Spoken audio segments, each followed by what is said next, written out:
नमस्कार विद्यार्थियों, स्वागत है आपका आपके अपने एजुकेशनल चैनल पीएचडी गुरुजी पर, जहां सीयूईटी की तैयारी होती है स्मार्ट तरीके से। आज के सेशन में हम एक बहुत ही महत्वपूर्ण टॉपिक पर चर्चा करेंगे, जो कि है unit 1 health status and programmes in India, major disease and health policies, present health status. इसमें हम कवर करेंगे मेजर डिजीज, जो कि है communicable diseases and non communicable diseases.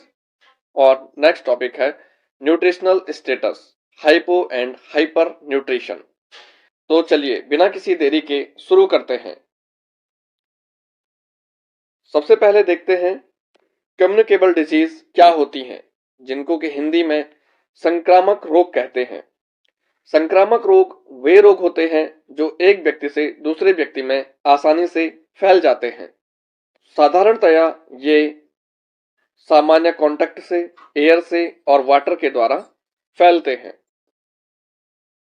Non communicable disease क्या होती हैं, जो एक व्यक्ति से दूसरे व्यक्ति में नहीं फैलती हैं। संक्रामित रोगों में सबसे पहले देख लेते हैं टाइफाइड को। टाइफाइड किसके द्वारा होता है? बैक्टीरियम साल्मोनेला टाइफी के द्वारा। Typhoid fever is still prevalent in parts of India due to contaminated food and water. ये होता किसके द्वारा है? इसके लिए जो बैक्टीरिया है वो कौन सा है? Salmonella typhi. और कैसे होता है ये? Contaminated food and water. आप देखते होंगे कि दिल्ली में जैसे बरसात के समय में बहुत ज्यादा सीवेज का पानी आपके जो पीने वाला पानी है पाइपलाइंस में मिक्स हो जाता है, उसकी वजह से दिल्ली में बरसात के समय टाइफाइड फीवर जो है वो बहुत ज्यादा देखने को मिलता है। सिम्टम्स क्या होते हैं, कैसे पहचानेंगे हम कि ये टाइफाइड फीवर है? हाई फीवर रहेगा 104 डिग्री फ़ारेनहाइट या फिर 40 डिग्री सेल्सियस का। जो आमतौर पर कहते हैं कि 104 बुखार था, 104 बुखार था, तो वो यही है, 104 degree Fahrenheit. Weakness and fatigue रहेगी, स्टोमक पेन और क्रैम्प्स रहेंगे, लॉस ऑफ एपेटाइट, भूख नहीं लगेगी, हेडेक रहेगा, डायरिया और कॉन्स्टिपेशन, लूज मोशन हो सकते हैं या फिर कब्ज जैसी शिकायत हो सकती है। रैसेस आ जाएंगे बॉडी पे, छोटे छोटे दाने हो सकते हैं बॉडी पे, और इनलार्जेंड स्प्लीन और लीवर। ये तो आपको बाद में पता चलेगा जब आपसे डॉक्टर टेस्ट करने के लिए कहेगा। नेक्स्ट हम बढ़ते हैं इन्फ्लुएंजा की ओर। इन्फ्लुएंजा क्या होता है, जिसको कि कॉमन फ्लू के नाम से भी जाना जाता है। ये किसकी वजह से होता है? इसके लिए एक वायरस रिस्पॉन्सिबल होता है जिसका नाम इन्फ्लुएंजा वायरस है। सिम्टम्स क्या है? Sudden onset of high fever, एकदम से हाई फीवर देखने को मिलेगा। Chills and body aches, shivering मिलेगी, ठंड लगेगी बॉडी में। फटीग एंड वीकनेस रह सकती है। ड्राई कफ हो सकता है। सोर थ्रोट, गला थोड़ा सा क्या हो सकता है, भारी हो सकता है। रनी एंड स्टफी नोज, नाक बह सकती है। हेडेक रह सकता है। शॉर्टनेस ऑफ ब्रीथ हो सकती है। और नोजिया एंड वॉमिटिंग इसके सिम्टम्स होते हैं चिल्ड्रन में। आगे बढ़ते हैं। मलेरिया बीमारी प्लाज्मोडियम पैरासाइट से होती है। पैरासाइट का मतलब होता है परजीवी जो दूसरों पर निर्भर रहते हैं। Transmitted through the bite of infected mosquitoes, मच्छरों के द्वारा ये फैलता है। It is common in rural and tropical regions of India, ग्रामीण क्षेत्रों में ज्यादा देखने को मिलता है। इसके लिए कौन सा प्रोटोजोल रिस्पॉन्सिबल होता है? Plasmodium parasite. और जो किसके द्वारा फैलता है? एनाफिलीज मॉस्किटोज द्वारा। ये नाम है, ये आपके पास ऑब्जेक्टिव टाइप क्वेश्चन में आ सकता है कि मलेरिया जो है वो किस मच्छर से फैलता है, तो एनाफिलीज मॉस्किटोज। और जो एनाफिलीज मॉस्किटोज होती हैं वो होती हैं फीमेल। और एक इंटरेस्टिंग बात मैं आपको बता दूं कि जो भी मच्छर आपको काटते हैं वो सब की सब होती हैं फीमेल।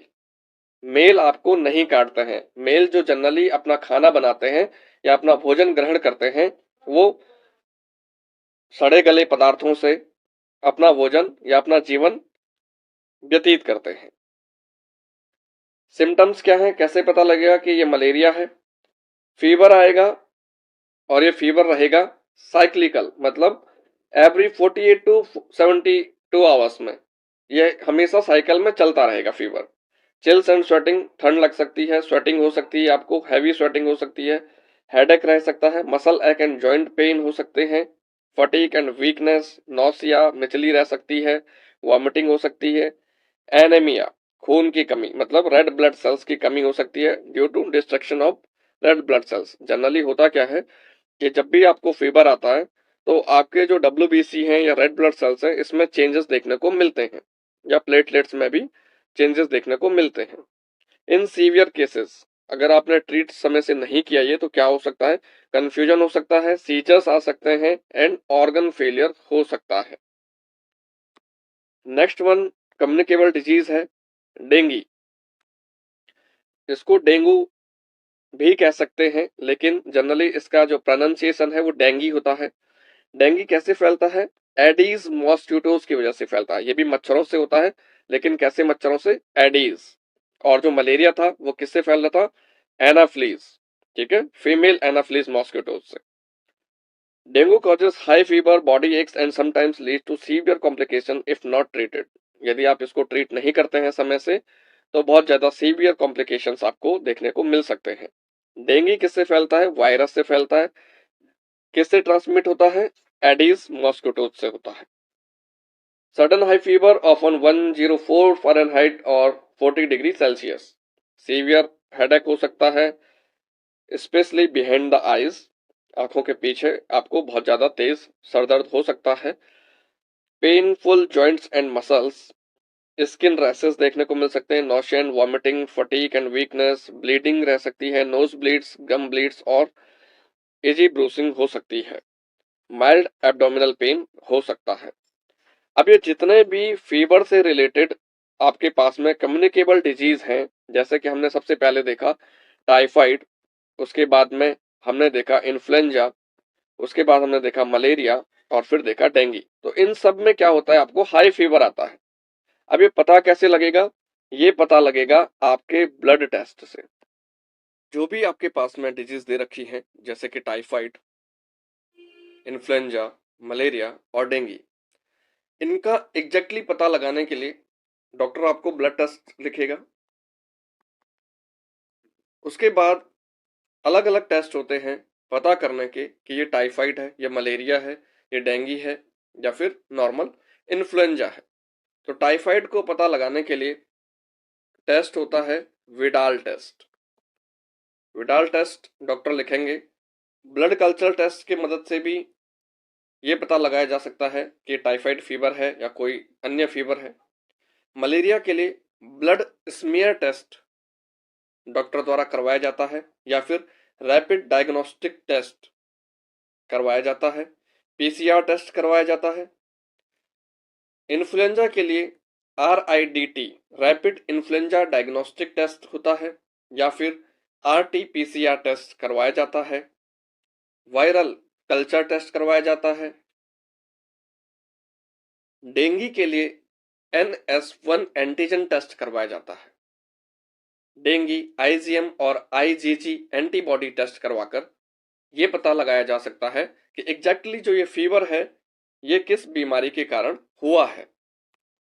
आगे बढ़ते हैं HIV एड्स पर। The human immunodeficiency virus affect the immune system and when untreated it leads to acquired immunodeficiency syndrome, ads.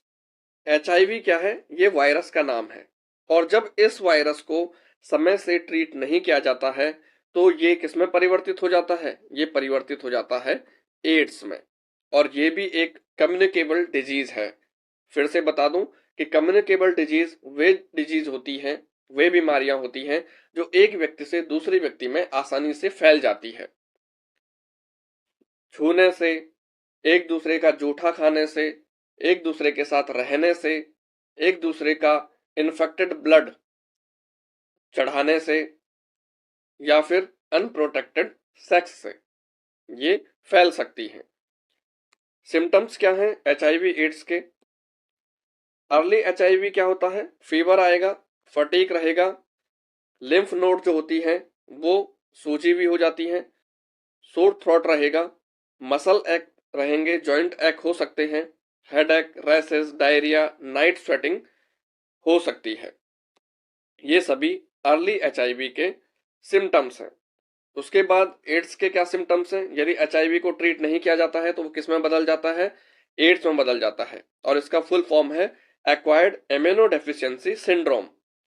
Syndrome का मतलब होता है ग्रुप ऑफ सिम्टम्स। एड्स को आइडेंटिफाई करने के लिए एलिजा नामक टेस्ट किया जाता है। Rapid weight loss, recurring fever और प्रोफ्यूज नाइट स्वेट, बहुत ज्यादा स्वेटिंग होने लगेगी। एक्सट्रीम टायर्डनेस और फटीग, बहुत ज्यादा थकान होने लगेगी। Prolong swelling of lymph glands, जो लिम्फ नोड्स होती हैं, लिम्फ ग्लैंड्स होती हैं आर्मपिट पे, ग्रोइंग पे और नेक पे, जिसको टॉन्सिल्स भी कहते हैं हम जनरली, नेक पे जो रहती हैं वो स्वेल हो जाती हैं, सूज जाती हैं। Diarrhoea that last for more than a week, sore of the mouth, anus and genitals. Pneumonia हो सकता है। रेड, ब्राउन, पिंक और पर्पलिश ब्लॉचेस ऑन और अंडर द स्किन और इनसाइड द माउथ, नोज और आईलिड्स। मेमोरी लॉस हो सकती है, डिप्रेशन में जा सकते हैं और न्यूरोलॉजिकल डिसऑर्डर्स हो सकते हैं। तो ये बातें आपको ध्यान रखनी है। अब बात करते हैं नॉन कम्युनिकेबल डिजीज पे। नॉन कम्युनिकेबल डिजीज वे डिजीज होती हैं जो एक व्यक्ति से दूसरे व्यक्ति में प्रत्यक्ष या अप्रत्यक्ष रूप से नहीं फैलती हैं, जैसे कि साथ रहने से, साथ खाना खाने से, एक दूसरे के कपड़े पहनने से या एक दूसरे का खाना खाने से। पहला नॉन कम्युनिकेबल डिजीज है डायबिटीज, जिसको कि हिंदी में कहते हैं मधुमेह। मधुमेह, ठीक है जी। अब बात करते हैं मधुमेह है क्या। Diabetes is a chronic metabolic disorder, मतलब ये पाचन से संबंधित, डाइजेशन से संबंधित क्या है, बीमारी है। Where the body is unable to properly produce और यूटिलाइज इंसुलिन। आपको ये बात याद रखनी है, insulin a hormone that helps regulate blood sugar glucose level. एक तो नाम याद रखना है इंसुलिन का। अब इंसुलिन क्या करता है? ब्लड शुगर को रेगुलेट करने का काम करता है। If untreated, diabetes can lead to serious complications, including heart disease, kidney failure, nerve damage and vision problems. अगर डायबिटीज को सही तरीके से ट्रीट नहीं किया गया या ध्यान नहीं दिया गया तो हार्ट डिजीज हो सकती है, किडनी फेल हो सकती है, नर्व डैमेज हो सकता है और विजन प्रॉब्लम, देखने में परेशानी हो सकती है। इंडिया में हर दूसरे या तीसरे व्यक्ति को अभी डायबिटीज है। तो ये एक लाइफ स्टाइल डिजीज भी है जो कि हमारे जीवन जीने के तरीके से उत्पन्न होती है या फिर जीवन शैली से उत्पन्न होती है। अब बात करते हैं टाइप्स ऑफ डायबिटीज की। तो मेनली 3 टाइप्स के डायबिटीज होते हैं। पहला है type 1 diabetes, insulin dependent diabetes. ये बिल्कुल ध्यान से आपको देखना है।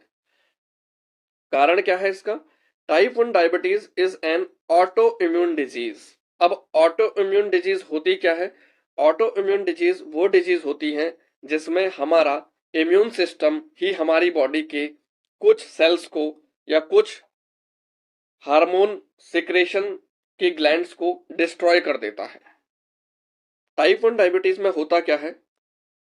जो इंसुलिन प्रोड्यूसिंग बीटा सेल्स होती हैं पेनक्रियाज में, उनको हमारा इम्यून सिस्टम क्या कर देता है? डिस्ट्रॉय कर देता है। अब ये क्यों डिस्ट्रॉय करता है, इसका कोई जवाब अभी तक नहीं है। Onset typically develops in children और यंग अडल्ट्स। ये जनरली जो टाइप 1 डायबिटीज होता है ये किस में होता है? छोटे बच्चों में ज्यादा देखने को मिलता है, टीनेजर्स में ज्यादा देखने को मिलता है। इंसुलिन प्रोडक्शन क्या रहता है इसमें? द पेनक्रियाज प्रोड्यूस लिटिल और नो इंसुलिन। जब ये बीटा सेल्स जो है डिस्ट्रॉय कर दी गई है ऑटो इम्यून सिस्टम के द्वारा, तो फिर यहां से इंसुलिन का क्या है, सीक्रेशन होना बंद हो जाता है या फिर बहुत कम मात्रा में होता है। मैनेजमेंट क्या है, कैसे प्रबंधन करेंगे इसका? Requires life long insulin therapy और रेगुलर ब्लड शुगर मॉनिटरिंग। ऐसे व्यक्ति को लाइफ लॉन्ग क्या लेना पड़ेगा? इंसुलिन के इंजेक्शन लेने पड़ेंगे और ब्लड शुगर को हमेशा मॉनिटर करते रहना होगा कि ये ज्यादा तो नहीं जा रहा है। बात करते हैं टाइप 2 डायबिटीज पे। टाइप 2 डायबिटीज क्यों होता है? Body becomes resistant to insulin और the pancreas does not produce enough insulin. अब यहाँ पे क्या होता है कि बीटा सेल्स तो प्रोड्यूस कर रही है इंसुलिन, लेकिन या तो वो प्रॉपर अमाउंट में नहीं कर पा रही है, इसका मतलब है कि बीटा सेल्स जो हैं वो कम प्रोड्यूस कर पा रही हैं जितने की खपत होनी चाहिए, डिमांड ज्यादा है, सप्लाई कम है यहाँ पे। या फिर बॉडी के जो सेल्स होते हैं वो इंसुलिन को क्या कर देते हैं, रेसिस्ट कर देते हैं, असिस्ट नहीं करते।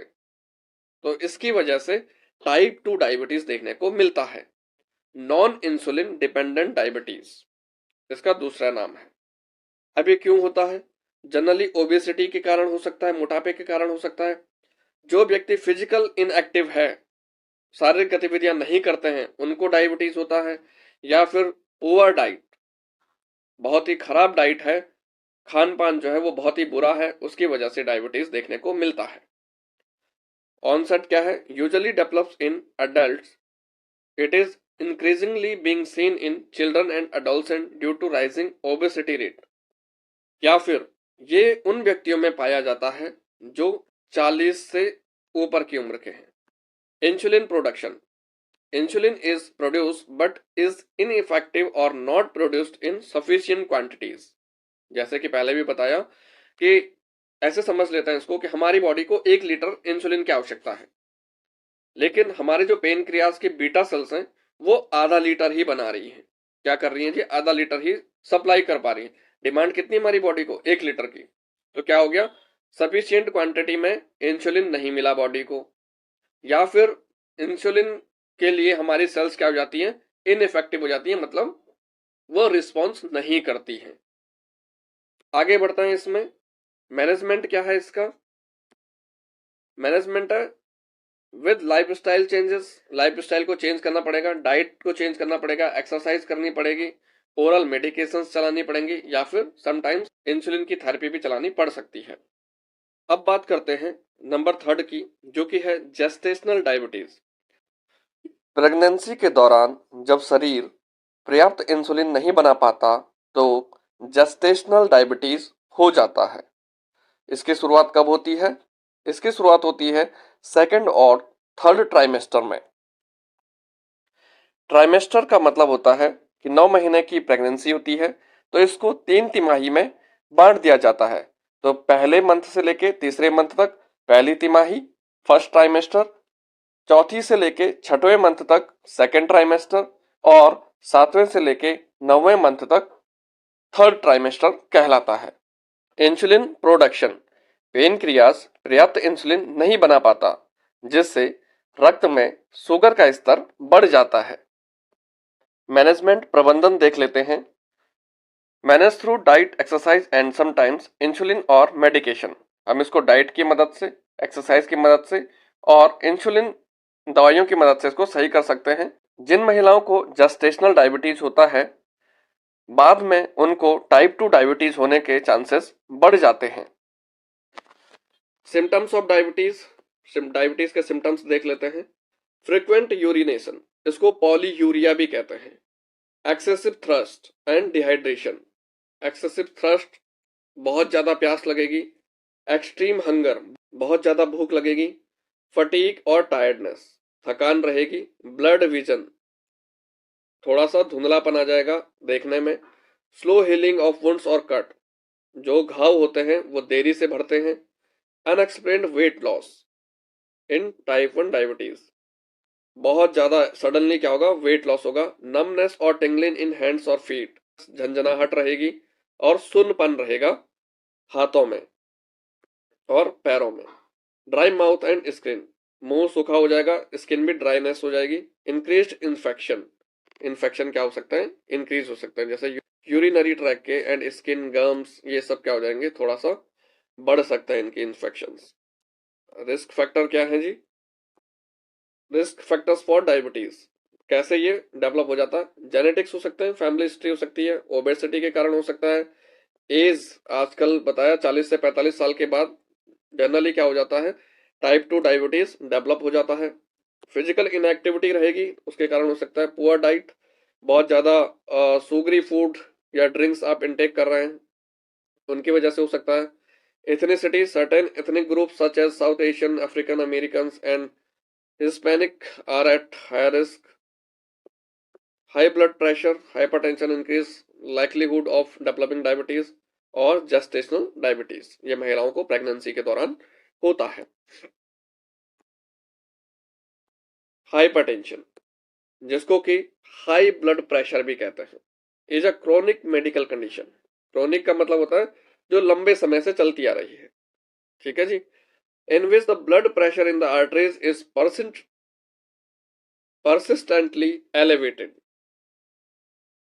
इसको साइलेंट किलर भी कहा जाता है। किसको? हाई ब्लड प्रेशर को, हाई बीपी को।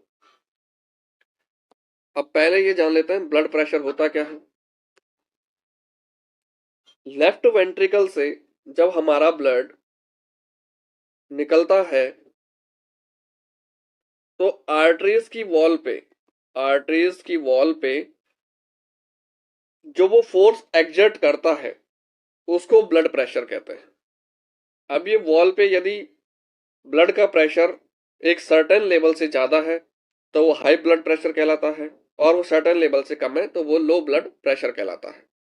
दो तरीके के प्रेशर होते हैं, एक होता है सिस्टोलिक प्रेशर, जबकि हार्ट कॉन्ट्रैक्ट कर रहा है, लेफ्ट वेंट्रिकल जब कॉन्ट्रैक्ट कर रहा है तो वो है सिस्टोलिक ब्लड प्रेशर, इसको हम एक्टिव फेज भी मान सकते हैं।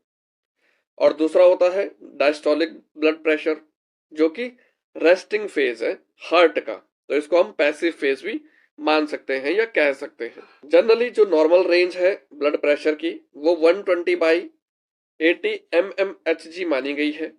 अब यदि इसमें प्लस माइनस 10 चल सकता है, इसका मतलब है कि यदि 130/90 भी रहा तो भी कोई दिक्कत नहीं है, या फिर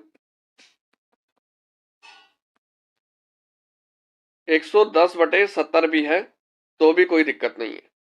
लेकिन इससे कम जाता है तो वो लो ब्लड प्रेशर में आ जाएगा, और 130/90 से ज्यादा जाता है तो वो हाई ब्लड प्रेशर की श्रेणी में आ जाएगा। Next one non communicable disease में है हमारे पास में डिप्रेशन, जिसको कि अवसाद भी कहते हैं। आजकल घड़ी घड़ी बच्चों को डिप्रेशन हो जाता है, पेपर अच्छा नहीं हुआ, मम्मी ने डांट दिया, पापा ने डांट दिया, फोन नहीं मिला, आईफोन नहीं ले आए, तो बच्चे डिप्रेशन में चले जाते हैं। ये जनरली क्या है? एक मूड डिसऑर्डर है भाई। Depression is a mood disorder characterised by persistent feeling of sadness, hopelessness and lack of interest or pleasure in daily activities। persistent का मतलब होता है कंटिन्यूअस चलने वाली। कौन सी फीलिंग है? एक तो सैडनेस, होपलेसनेस, एकदम निराशावादी हो गई, कोई आशा नहीं रही, लैक ऑफ इंटरेस्ट और प्लेजर इन डेली एक्टिविटीज, उनको डेली एक्टिविटीज जो होती है, दिनचर्या जो होती है, उसमें कोई इंटरेस्ट नहीं है। It affects a person's thought, emotions और behaviours and physical health. Depression क्या करता है? पर्सन्स के सोच विचार की प्रक्रिया को इफेक्ट करता है, उसके इमोशंस को, भावनाओं को इफेक्ट करता है, उसके बिहेवियर, व्यवहार को इफेक्ट करता है, और फिजिकल हेल्थ, शारीरिक स्वास्थ्य को इफेक्ट करता है। It is one of the most common mental health conditions world wide. अभी ये सबसे ज्यादा वर्ल्ड वाइड चलने वाली बीमारी है। Nutritional status. न्यूट्रिशनल स्टेटस होता क्या है? जब कोई व्यक्ति संतुलित आहार लेता है तो उसमें न्यूट्रिएंट्स जो होते हैं, पोषक तत्व जो होते हैं, वो संतुलित मात्रा में होते हैं। यहाँ पे दो तरीके के दे रखे हैं, हाइपो और हाइपर। हाइपो का मतलब होता है अंडर न्यूट्रिशन, और इसे माल न्यूट्रिशन भी कह सकते हैं। A condition resulting from insufficient intake और ऑब्जर्प्शन और calories, protein and other essential nutrients needed for healthy body functions and development. Under nutrition एक ऐसी स्थिति है जहां शरीर को पर्याप्त कैलोरी, प्रोटीन और जरूरी पोषक तत्व नहीं मिलते, जिससे शरीर का विकास और कार्य प्रभावित होता है।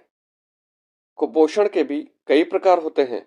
चलिए जानते हैं हाइपोन्यूट्रिशन के टाइप। सबसे पहले है प्रोटीन एनर्जी माल न्यूट्रिशन, जो बच्चों में आम होती है। इसके दो रूप हैं, मैरस्मस, जब शरीर को ऊर्जा नहीं मिलती, जिससे शरीर सिकुड़ जाता है, हाथ पैर पतले हो जाते हैं। क्वासियोरकर, जब प्रोटीन की कमी होती है, जिससे शरीर में सूजन, फैटी लीवर और त्वचा बालों में बदलाव होते हैं। अब बात करते हैं माइक्रोन्यूट्रिएंट्स डेफिशिएंसी की। आयरन की कमी से एनीमिया, विटामिन ए की कमी से नाइट ब्लाइंडनेस, आयोडीन की कमी से घेंगा, गोइटर, जिंक की कमी से ग्रोथ रिटार्डेशन और कमजोर इम्यूनिटी हो जाती है। कॉजेस क्या है? इनएडिक्वेट फूड इंटेक। जब सही उचित मात्रा में खाना नहीं खाएंगे, हाइपर न्यूट्रिशन देखने को मिल सकता है, मतलब न्यूट्रिशन की कमी देखने को मिल सकती है। अब ये किसके कारण हो सकती है? पोवर्टी के कारण हो सकती है, मतलब गरीबी के कारण हो सकती है, और फेमाइन, फेमाइन का मतलब होता है अकाल पड़ना। तो अकाल पड़ गया तो भाई खाना नहीं मिल पा रहा है पूरा बॉडी को, तो वो हाइपर न्यूट्रिशन बॉडी कहलाएगी। पुअर डाइट क्वालिटी, ऐसा आहार जिसमें जरूरी पोषक तत्वों की कमी या असंतुलन हो। डाइजेस्टिव डिसऑर्डर्स और माल एब्जॉर्प्शन। भाई डाइजेस्टिव डिसऑर्डर्स हो सकते हैं, पाचन विकार हो सकते हैं, या माल एब्जॉर्प्शन मतलब जो बॉडी को न्यूट्रिएंट्स एब्जॉर्ब करने चाहिए वो उसमें सक्षम नहीं है, समर्थ नहीं है, और वो पूरा जो न्यूट्रिएंट्स होते हैं, पोषक तत्व होते हैं, वो एब्जॉर्ब नहीं कर पा रही है, ग्रहण नहीं कर पा रही है। क्रोनिक इलनेस हो सकती है, कैंसर हो सकता है, टीबी हो सकती है, कुछ ऐसी बीमारियां हो सकती हैं। Eating disorders, anorexia nervosa. Anorexia nervosa actually है क्या? ये ईटिंग डिसऑर्डर्स में आते हैं। जब कोई भी फीमेल अपने आप को ऐसा महसूस करती है कि वो बहुत ज्यादा मोटी हो रही है, तो वो कटिंग कर देती है अपनी डाइट में, तो उसकी वजह से भी माल न्यूट्रिशन वो हो जाती है। नेग्लेक्ट और पुअर केयर गिविंग, बच्चों की देखरेख सही से नहीं है। माता सत्संग में जा रखी है लेकिन बच्चों के लिए खाना नहीं है, तो इसकी वजह से भी माल न्यूट्रिशन या हाइपर न्यूट्रिशन बच्चे हो जाते हैं। सिम्टम्स, लक्षण क्या क्या है? Weight loss, thin appearance, fatigue, weakness, frequent illness due to low immunity, poor growth in children, swelling, kwashiorkor में स्वेलिंग देखने को मिलती है, dry skin, brittle hair and nails. Consequences क्या है? परिणाम क्या है इसके? बड़े भयावह परिणाम है। Impaired immunity, stunted growth and development, cognitive and learning deficit in children, increased risk of infection and mortality। अब बात करते हैं हाइपर न्यूट्रिशन की या फिर ओवर न्यूट्रिशन की। ओवर न्यूट्रिशन का मतलब है कि बॉडी में अब मात्रा से अधिक न्यूट्रिशन हो गए। A condition resulting from excessive intake of nutrients. जितने चाहिए थे 100, खा लिए 200, तो यह है excessive intake of nutrients, specially calories, fats and sugars, leading to abnormal body weight and metabolic problems. Body को चाहिए था 1 किलो सामान, आपने उसमें ठोस दिया 5 किलो सामान, तो बॉडी का वेट ऑटोमेटिकली इंक्रीज हो जाएगा।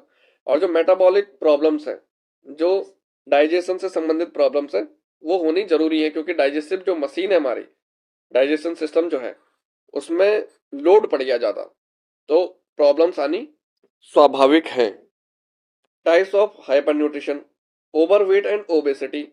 ओवरवेट हो गए या फिर ओबेसिटी आ गई due to excessive calorie intake and low physical activity. या तो आपने ज्यादा खा लिया, फिर फिजिकल एक्टिविटी बिल्कुल भी नहीं है, तो उसकी वजह से क्या हो सकता है? ओवरवेट हो सकती है आपकी बॉडी, या फिर ओबेसिटी की कैटेगरी में आप आ सकते हैं। बीएमआई के द्वारा हम पता लगा सकते हैं कि आप ओवरवेट हैं या फिर ओबेस हैं। बीएमआई का फॉर्मूला है weight in KG divided by height in metre square. जो भी रेंज आपको मिलेगी उस रेंज को आप देखेंगे बीएमआई कैटेगरी में। तो यदि आप 18.5 से लेके 24.9 तक है, तो इट मीन्स कि आप हेल्दी वेट में, नॉर्मल वेट में। उसके बाद आप 25 से 29 तक चले जाते हैं तो वो ओवरवेट हो जाता है, और ओबेज हो जाता है 30 से ऊपर। विटामिन टॉक्सिसिटी हो सकती है, आपने ज्यादा विटामिन ले लिए तो वो टॉक्सिसिटी में चेंज हो जाता है। मेटाबॉलिक सिंड्रोम्स आपको हो सकते हैं, बहुत सारे लक्षण आपको देखने को मिल सकते हैं, जैसे कि high blood sugar, high BP, high cholesterol and abdominal obesity आ सकती है। कॉजेज क्या है? ओवर ईटिंग, अत्यधिक मात्रा में खाना, हाई फैट लेना, हाई शुगर डाइट्स लेना, सेडेंट्री लाइफ, आरामदायक जीवन व्यतीत करना, इमोशनल और स्ट्रेस ईटिंग। कई बार लोग भावनात्मक होके या फिर स्ट्रेस में रह के बहुत ज्यादा खा लेते हैं। एंडोक्राइन डिसऑर्डर्स हो सकते हैं, हाइपोथायरॉयडिज्म हो सकता है, और कुशिंग्स हो सकती हैं। जेनेटिक प्रेडिस्पोजिशन हो सकता है, एक्सेसिव सप्लीमेंट इनटेक हो सकते हैं, आपने सप्लीमेंट बहुत ज्यादा खा लिए, उसकी वजह से भी हाइपर न्यूट्रिशन हो सकता है। सिम्टम्स क्या है जी? क्या क्या लक्षण है? एक्सेस बॉडी फैट देखने को मिलेगा, फटीग देखने को मिलेगी, ब्रीथलेसनेस देखने को मिलेगी, जॉइंट पेन देखने को मिल सकते हैं, हाई ब्लड प्रेशर देखने को मिलेगा, increase blood sugar and cholesterol level. परिणाम क्या हो सकते हैं जी? हार्ट डिजीज होने के बहुत ज्यादा चांसेस हो सकते हैं, टाइप 2 डायबिटीज होने के चांसेस हो सकते हैं, स्ट्रोक होने का खतरा बढ़ सकता है, सर्टेन कैंसर हो सकते हैं, लीवर डिजीज हो सकती है, स्प्लीन एपनिया हो सकता है और साइकोलॉजिकल इफेक्ट्स आपको देखने को मिल सकते हैं जैसे कि डिप्रेशन और low self esteem. Assessment of nutritional status, अब हम कैसे असेस करेंगे, मेथड्स क्या क्या हैं? एंथ्रोपोमेट्री, एंथ्रोपोमेट्री का मतलब होता है जिसमें हम हाइट और वेट मेजर करते हैं, लंबाई चौड़ाई शरीर की नापते हैं, उसको एंथ्रोपोमेट्री कहते हैं। इसमें क्या होता है, बीएमआई है, weight for age, height for age, depend करता है कि आपकी हाइट क्या है, आपकी एज क्या है और आपका वेट क्या है। तो ये रेशियो अगर तीनों सही है, इट मीन्स कि आप फिट हैं। बायोमैकेनिकल टेस्ट कौन कौन से हैं? Blood test for vitamin, minerals and haemoglobin. Clinical examination क्या है? साइन ऑफ न्यूट्रिशनल डेफिशिएंसीज और एक्सेस। डाइटरी सर्वेज क्या है? 24 hours recall food frequency questionnaires. इन सब मेथड्स की मदद से आप ये पता लगा सकते हैं कि आप में न्यूट्रिशनल वैल्यू सही मात्रा में है, उचित मात्रा में है या नहीं है। आज की इस वीडियो में इतना ही। Thank you so much. बने रहें पीएचडी गुरुजी के साथ। All the best.